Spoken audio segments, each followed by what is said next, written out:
السلام علیکم ورحمۃ اللہ وبرکاتہ دا کمرات ویلی اپر دیر آفیشل چینل نن زمونږ یکشن په یو داسې ویډیو باندې دی چې کومه شاعري کړې ده مطیع الله تراب صاحب او د قام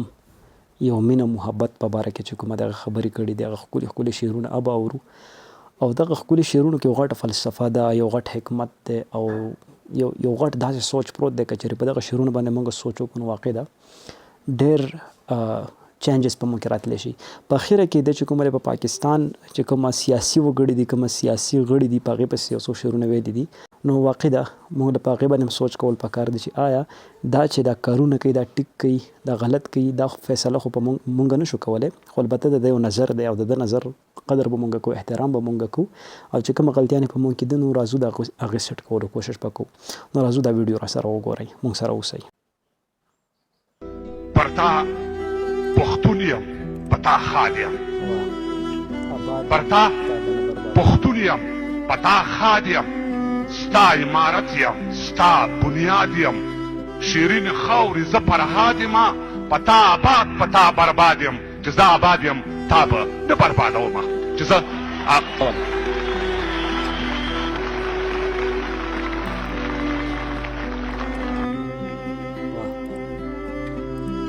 سمون صاحب د تیر تاریخ پاڼه زړه شوه د میوندو ملاله مړه شوه یا مې غږ نه اوري کڼه شوه او ایوبه وینه دې سړه شوه د مکناټن لښکرې بیا راغلي دي د مکناټن لښکرې بیا راغلي دي سرې ګریوان دي تار او ستن شه ټول مسافر په خپل وطن شه دا خپل وطن ورته خوتن شه ستا لوپټه زما کفن شه کمې د ننګ ګولۍ په شا خوړلې وي کبې د ننګ ګولۍ په شا خوړلې وي په څو څو وار مې پرې په دار کې درانې صاحب په څو څو وار مې پرې په دار کې زما د منصور په لاره لار کې ما خپلو وینو کې خمار کې او سر مې له دې وطن ازار کې خو د مور سپېڅلې شودې نه درته بخمه د مور سپېڅلې شودې نه درته بخمه پښتو څرخي پورې تړلې او د دار ژبه شوه پښتو فقط د جوالي او څوکیدار ژبه شوه تګ او راتګ او خوشحالي په بله ژبه کیږي طب اقتصاد انجینري په بله ژبه کیږي پښتو اخر هم د مجبور وزیرستان ژبه شوه پښتو په لوی لاس د ملا او طالب جان ژبه شوه پښتو د باد په شا سوره ده د باد سر ته خیږي سای په سکندو ده په وتو د شمشاد سر ته خیږي د باد په نلي به د باد سر ته ختلي وي خو منو پښتو به د شمشاد سر ته ختلي وي خو امرخیل صاحب منو پښتو به د شمشاد سر ته ختلي وي خو د ملکنډ او کډما راښکته وغورځېده د لوړ پامیر له ډنګ چنا راښکته وغورځېده حمزه ویل زه به د پښتو سره جنت ته ځمه زه به د واړه ګناهو سره جنت ته ځمه زه پکې وسوم په پښتو کې مې پختی ماته شو په خپل انګړ او خپل غرو کې مې پختی ماته شو کډه په شا له ښاره وځي بیابان کې اوسي پښتو اوس یا وزیرستان یا قبرستان کې اوسي زه هم له غرونو نه تر ارګه پورې ورسېدم بویه اوس پوه شوم چې تر مرګه پورې ورسېدم پښتو په ارګ کې د امیر شیر علي خان ژبه وه پښتو په ارګ کې د وزیر محمد ګل خان ژبه وه پښتو په ارګ کې د ملا صاحب رباني ژبه وه پښتو هغې وخت کې سوچه مسلماني ژبه وه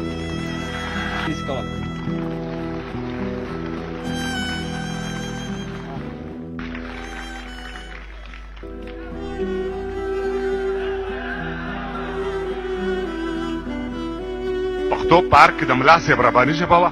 پښتو هغې وخت کې سوچه مسلماني ژبه وه د قیمتونو ارزاني هم چا ونه منله سمونه د قیمتونو ارزاني هم چا ونه منله طالباني مسلماني هم چا ونه منله په ارګ کې ژبه اوس د استاد رباني ژبه ده نیمه تاجکه ده او نیمه ایراني ژبه ده پښتون د ارګ د ننه ایله خپله کوپړه ساتلې یا خپله خېټه ساتي یا خپله چوکۍ ساتلې کابله نه عمان صاحب پښتو په ارګ کې د ملا صاحب رباني ژبه وه پښتو هغې وخت کې سوچه مسلماني ژبه وه قیمتونو ارزاني هم چا ونه منله طالباني مسلماني هم چا ونه منله په ارګ کې ژبه اوس د استاد رباني ژبه ده نیمه تاجکه ده او نیمه ایراني ژبه ده پښتون د ارګ دننه یې له خپله کوپړه ساتلې یا خپله خېټه ساتي یا خپله چوکۍ ساتلې. دا پېښور پښتون ولس ته سلامونه کوو. له همپالنې مو نړۍ نړۍ مننه کوو. ستا پر وجود د لګېدلې هر پرهر نه لوګې، له چارسدې سوات مردان او له خیبر نه لوګې. زړونه یې وران شه چې کابل څوک پېښور ورانوي، چې څوک دا ستا او یا څوک زما د سر کې سر ورانوي. خو پاکستاني سیاستمدار د نور غوبل نه کوي. فضل الرحمن په خوله د موږ ته نور ښکنځل نه کوي. فضل الرحمن موږ ته راشن او مواد نه راکوي. موږ ته د بیا نوره فتوا د جهاد نه راکوي. فضل الرحمن د اول خپل ګریوان ته سر ښکته کړي، پرپرونه کړي، حکومت ته لږ نظر ښکته کړي. فحشا، ګډا، سود او شراب یې ولې نه بندول؟ د شریعت خلاف اسباب یې ولې نه بندول؟ دا وینسکونکی سرخور د تیر پرون په لمن، دا خونړی خو یو تور داغ دی د پښتون په لمن. خطبه یې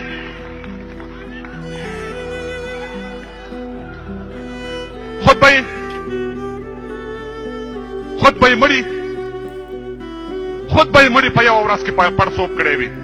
یونس صاحب خطبه یې مړي په یوه ورځ کې پړسوب کړی وي. چا چې د بل د بیرغ سیوري لاندې خوب کړی وي. نه په عرب نه په عجم کې بل ممنون پاتې دی. د پیغمبر اصلي وارث اوسي پښتون پاتې دی.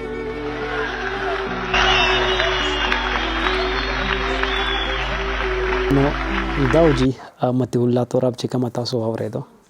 یو داسې شاعر مې بالکل سسانی داسې نشته چې په کومه الفاظو باندې دا کاسې کړی دی، یو تاریخ بیان کړی دی. بیا سپیشلی د پښتنو سره چې کومه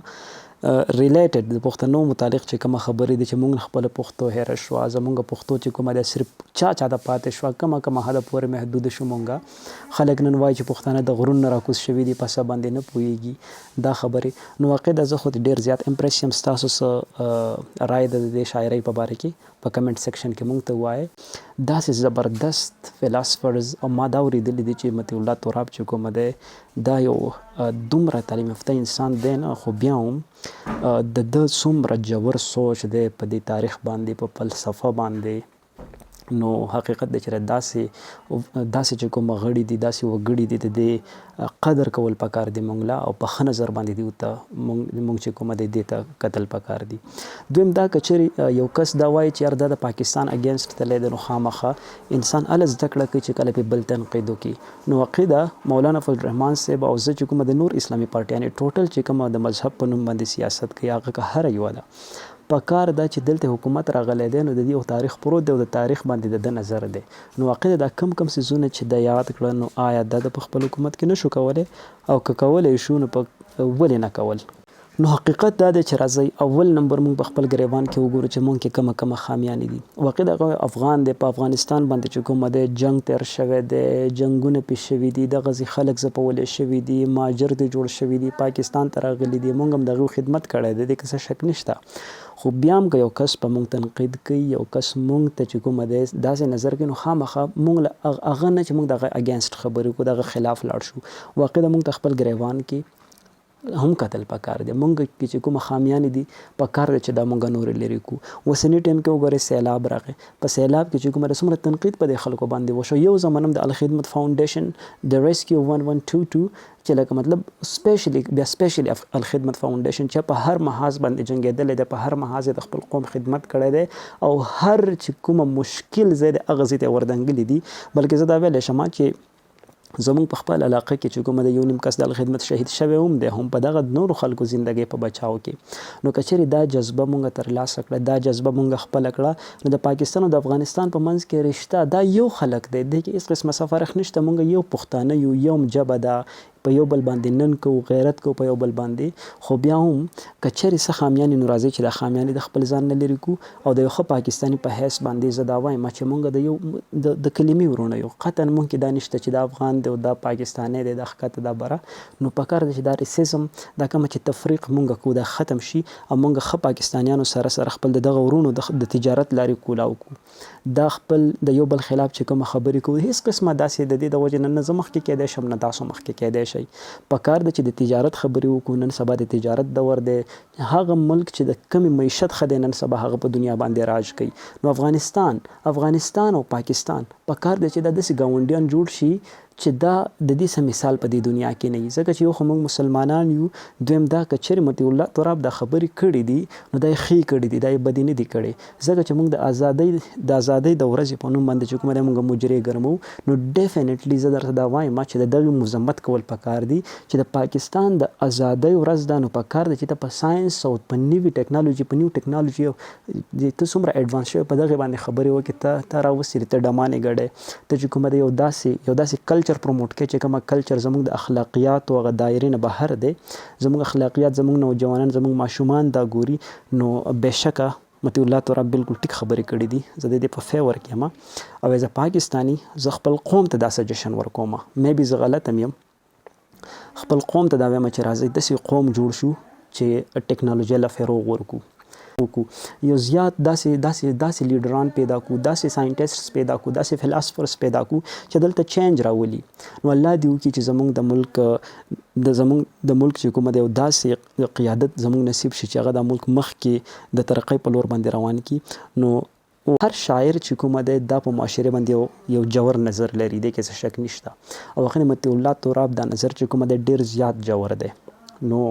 هیله لرم چې ستاسو به شاعري هم خوښه شوې وي، که زما په خبرو باندې د چا زړه دردېدلی وي، څه مې غلطي کړې وي، د هغې بخښنه به درنه وغواړم، زه ورته دا وایم چې تاسو په کمنټس کې موږ ته دا ووایئ چې آیا مطیع الله تراب دا شاعري څومره زبردست کړې ده، یا چې کومه ده دې کې څه خامیانې دي، یا د کومه خبرې چې ما وکړې آیا په دې خبرو کې چې کومه ده